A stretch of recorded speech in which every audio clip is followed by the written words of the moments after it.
Hello students, आज आपके सामने हम क्लास 10 का इलेक्ट्रिसिटी का जो नेक्स्ट टॉपिक है वो लेकर आए हैं। देखो, इलेक्ट्रिसिटी में आज हम पढ़ने वाले हैं कैसे किसी सर्किट में, इलेक्ट्रिक सर्किट में करंट फ्लो करता है। जब भी इलेक्ट्रिक सर्किट में अगर करंट फ्लो करता है, इसका मतलब ये होता है कि उस इलेक्ट्रिक सर्किट के 2 पॉइंट्स के बीच, 2 पॉइंट्स मान लो ये और ये 2 पॉइंट्स हैं, इन दोनों पॉइंट्स के बीच जो पोटेंशियल डिफरेंस होता है, क्या होता है? पोटेंशियल डिफरेंस होता है, जिसको शॉर्ट में पीडी बोलते हैं। इन दोनों पॉइंट के बीच में जो पोटेंशियल डिफरेंस होता है, उस डिफरेंस के कारण ही इलेक्ट्रिक करंट क्या होता है? फ्लो करता है। वो अगर पोटेंशियल डिफरेंस नहीं रहेगा तो इलेक्ट्रिक करंट उस सर्किट से फ्लो नहीं करेगा। उसी पे आज हम लोग एक्सप्लेन करेंगे। एक्सप्लेनेशन के साथ यहाँ पे हमने वीडियो लाया है, आप कोशिश करेंगे समझने का।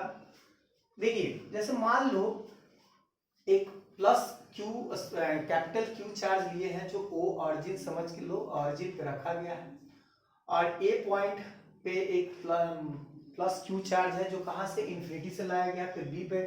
इसको समझते हैं। देखो, अगर इस प्लस क्यू चार्ज के कारण इसके चारों तरफ क्या होगा? सराउंडिंग में एक क्या होगा? इलेक्ट्रिक फील्ड जनरेट होगा। ये मान लो जैसे मैग्नेट में एक मैग्नेटिक फील्ड होता है, इसके चारों तरफ क्या एक मैग्नेटिक फील्ड होगा। उस तरह से एक इलेक्ट्रिक सर्किट जब लेंगे, एक मान लो अब एक चार्ज लेते हैं, तो चार्ज भी अपने चारों तरफ क्या होता है? एक फील्ड जनरेट करता है। इस फील्ड को इलेक्ट्रिक फील्ड बोलते हैं। तो इस फील्ड में जितने नजदीक में अगर कोई चार्ज लाया जाएगा, उतना ही ज्यादा वर्क डन करना पड़ेगा। समझ रहे बात को? इस पॉजिटिव चार्ज के पास अगर इन्फिनिटी से कोई पॉजिटिव चार्ज, लाइक साइन वाला लाइक चार्ज अगर लेकर आते हैं, तो जैसे जैसे नजदीक इसके आएंगे, हमको वर्क डन वैसे वैसे ज्यादा करना पड़ेगा। समझ रहे बात को? अगर मान लो हम 2 पॉइंट ए और बी इस इलेक्ट्रिक फील्ड में लिए हैं, जो इस प्लस क्यू चार्ज के कारण इन दोनों पे क्या होगा? फोर्स एक्सर्ट किया जा रहा है, फोर्स लगाया जा रहा है। तो इन्फिनिटी से अगर पॉइंट बी पर जो लाएंगे, तो जो पॉजिटिव स्मॉल क्यू को लाने में जो वर्क डन होगा, उसको डब्ल्यू बी से डिनोट किया है। किससे डिनोट किया है? डब्ल्यू बी से। और इन्फिनिटी से जो ए पर जो प्लस स्मॉल क्यू को लेकर आएंगे, तो उसमें जो वर्क डन करना होगा वो होगा डब्ल्यू ए। अब आप देखो, अगर ए पॉइंट पे जो वर्क डन लाने में होगा और बी पॉइंट पे जो वर्क डन लाने में होगा, क्या होगा? बी पॉइंट वाला वर्क डन जो होगा ए पॉइंट के वर्क डन से कम होगा। हम ये कहें कि बी पॉइंट पर जो पोटेंशियल डिफरेंस जो होगा, है ना, लोअर पोटेंशियल, इसको एलपी का मतलब हो गया लोअर पोटेंशियल, एचपी का मतलब हो गया हायर पोटेंशियल। यानी बी पॉइंट पे जो वीबी है, यानी पोटेंशियल जो है वो लोअर पोटेंशियल। क्यों? क्योंकि इन्फिनिटी से जब लाएंगे तो इस पॉइंट के कंपेयर में इस पे इलेक्ट्रिक फोर्स जो होगा, फोर्स ऑफ रिपल्सन जो होगा, कम लगेगा as compare to point A. तो यहाँ पे जो पोटेंशियल डिफरेंस होगा वो लोअर पोटेंशियल होगा। इस वीबी यानी कौन सा? लोअर पोटेंशियल वीबी है। और एचपी यानी ए वी ए जो है हायर पोटेंशियल है ए पॉइंट पे। अगर मान लो तो इन्फिनिटी से अगर बी तक जो आ रहा है, वो जो वर्क डन होगा वो इन्फिनिटी से ए पर जो आ रहा है वर्क डन से क्या होगा? कम होगा। इसका मतलब W A greater than W B. हमने यहाँ पे लोकेट किया कि W A is greater than W B.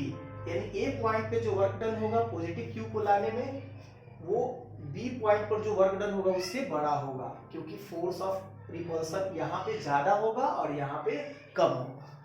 तो यहीं पे इसी चीज को, ये हायर पोटेंशियल हो गया, ये लोअर पोटेंशियल हो गया उस फोर्स के कारण। तो हमने यहाँ पे लिखा कि due to force of repulsion which is exerted by capital plus Q charge plus small q moves towards point A to B। क्या करेगा? अब ये जो प्लस स्मॉल q जो है वो रिपल्सन फोर्स के कारण, है ना, जो फोर्स ऑफ रिपल्सन लग रहा है उसके कारण क्या होगा? अगर इस पे फ्री छोड़ दिया जाए, इस प्लस चार्ज को मान लो ए पर हम फ्री छोड़ दें, तो ये तो फोर्स ऑफ रिपल्सन के कारण किधर डायरेक्शन उधर होगा, तो ए से किधर चला जाएगा? बी की तरफ चला जाएगा। सोचो ना, इसको अब हम लोग वर्क डन जो करके यहाँ तक लाए थे, अगर मान लो पकड़ के ऐसे रखे हैं, दो मैग्नेट, आप देखते हो कि मैग्नेट है तो लाइक पोल रहेगा, तो ऐसे हम लोग फोर्स लगा के इसको ऐसे रखे हुए, लेकिन जैसे फोर्स हटेगा तो ये ढक कर देगा, बैक में आएगा, ये आएगा कि नहीं। तो उसी तरह से ये जो फोर्स ऑफ रिपल्सन इस पे लग रहा है, हम लोग इधर से इसको रोके हुए थे, लेकिन जैसे इसको फ्री छोड़ेंगे तो ये स्मॉल क्यू चार्ज क्या होगा, इसका डायरेक्शन होगा कि ए से कहाँ जाएगा, वो बी के डायरेक्शन में जाना शुरू हो जाएगा। तो हमने यही चीज लिखा है कि due to force of repulsion which is exerted by capital plus Q, small q moves towards point a to b। Small q क्या हो जाएगा कि a से b की तरफ क्या करेगा, मूव करना शुरू हो जाएगा। दैट इज हम बोल सकते हैं दैट इज पॉजिटिव चार्ज। ये जो पॉजिटिव चार्ज है, क्योंकि लाइक चार्ज है, that is positive charge, positive charge moves towards higher potential to lower potential. Higher potential से लोअर पोटेंशियल तक कौन मूव कर रहा है, पॉजिटिव चार्ज। अब मान लो अब इंफिनिटी पॉइंट बी जो है, बी से हम माइनस चार्ज को, अनलाइक साइन को, मतलब प्लस क्यू तो वही है, अब इसके लिए अलग फिगर में दिखाया कि बी पर एक निगेटिव चार्ज क्यू है। अब उसको जो ये पॉजिटिव चार्ज है और ये निगेटिव चार्ज है, unlike charges attract to each other, तो ये क्या करेगा, फोर्स ऑफ अट्रैक्शन इस पे लगेगा, और फोर्स ऑफ अट्रैक्शन के कारण निगेटिव और स्मॉल क्यू चार्ज जो होगा बी टू ए मूव करना शुरू कर देगा। वो कहां से कहां मूव करेगा, लोअर पोटेंशियल से हायर पोटेंशियल तक। बी पे लोअर पोटेंशियल है और ए पर हायर पोटेंशियल है, तो लोअर पोटेंशियल से कहां मूव करना शुरू कर देगा, हायर पोटेंशियल पर। देखो फोर्स ऑफ अट्रैक्शन जब लगेगा तो जैसे जैसे इसके नजदीक आएंगे ये हायर पोटेंशियल हो जाएगा ना, यहाँ पे ज्यादा फोर्स ऑफ अट्रैक्शन होगा। मान लो यहाँ से लय खींचना शुरू हो गया, तो यहाँ पे मतलब फोर्स ऑफ अट्रैक्शन है, यहाँ पे तो इसके कंपेयर में अगर यहाँ पे आते हैं तो फोर्स ऑफ अट्रैक्शन तो ज्यादा होगा नहीं, इसलिए इसको हायर पोटेंशियल और यहाँ वाले को लोअर पोटेंशियल कहा जा रहा है। तो यहाँ पे भी बताया गया कि due to force of attraction which is exerted by the plus Q charge minus a small Q moves toward points B to A. ये किधर से किधर मूव करना शुरू करेगा, इसका डायरेक्शन होगा बी से ए की ओर मूव करना शुरू करेगा। मतलब कह सकते हैं दैट मींस टू से negative charge moves towards lower potential, ये लोअर पोटेंशियल है, to higher potential. Negative charge जो है, ये नेगेटिव चार्ज जो है वो लोअर पोटेंशियल से हायर पोटेंशियल की ओर मूव करना शुरू कर देगा। तो इस हिसाब से अगर मान लो कन्वेंशनल डायरेक्शन जो होता है, direction of conventional current and electronic current, उसी को इलेक्ट्रॉनिक करंट मतलब इलेक्ट्रिक करंट, जो उसका डायरेक्शन इसी के बेस पे बना। जब शुरू में क्या था, इलेक्ट्रॉन का जब डिस्कवरी नहीं हुआ था तो प्रोटॉन के हिसाब से ही डायरेक्शन, प्रोटॉन चूंकि पॉजिटिव चार्ज होता है तो उसी के हिसाब से डायरेक्शन माना जाता था कि करंट का डायरेक्शन यही होगा। तो शुरू में जो बन चुका वो कन्वेंशनल जो हो गया, जो मान्यता प्राप्त हो गया वो है। तो यहाँ बोल रहा है कि the direction of electronic current is from negative terminal to the positive terminal. जो इलेक्ट्रॉनिक करंट का जो डायरेक्शन होता है वो नेगेटिव टर्मिनल से किधर जाता है, पॉजिटिव टर्मिनल की ओर। नेगेटिव टर्मिनल से पॉजिटिव टर्मिनल की ओर जाने का डायरेक्शन किधर है, इस डायरेक्शन में। देखो हमने इलेक्ट्रॉन इलेक्ट्रॉन इलेक्ट्रॉन इलेक्ट्रॉन का डायरेक्शन क्या था, नेगेटिव टर्मिनल से पॉजिटिव टर्मिनल की तरफ, है ना। इलेक्ट्रॉन का डायरेक्शन क्या हो गया, नेगेटिव टर्मिनल से पॉजिटिव टर्मिनल।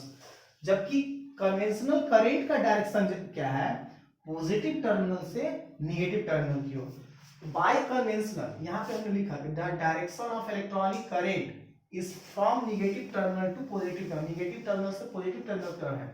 लेकिन कन्वेंशनल डायरेक्शन क्या था, of flow of the positive charge was taken.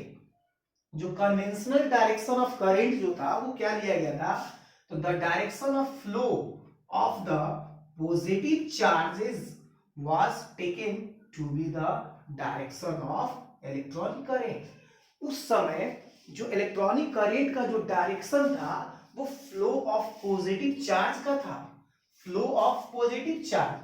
तो पॉजिटिव चार्ज क्या था, higher potential to lower potential, और हायर पोटेंशियल को पॉजिटिव कहा गया है, लोअर पोटेंशियल को नेगेटिव कहा गया है।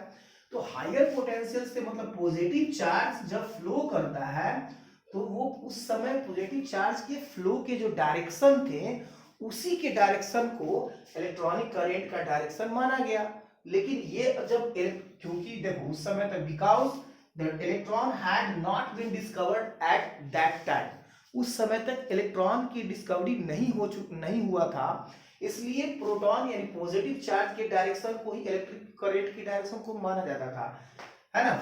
लेकिन अगर देखा जाए तो ये क्या था, which is opposite to the direction of flow of electrons, जो कि इलेक्ट्रॉन के फ्लो के जो डायरेक्शन है उसके कन्वेंशनल है, पॉजिटिव चार्ज का जो फ्लो का डायरेक्शन जो माना गया था शुरू में वो अपोजिट है ना। तो ये हमारा था direction of conventional current of conventional current या इलेक्ट्रिक या इलेक्ट्रॉनिक करंट। ठीक है, आप इस चीज को बार बार देखोगे तो समझ में आएगा। मेन चीज यहाँ से है, यही समझोगे तो ये भी आपको क्लियर हो जाएगा। आप इसको अच्छे से समझो, आशा करते हैं समझ में आया होगा। अगले टॉपिक अगले वीडियो में मिलते हैं। ठीक है, थैंक यू।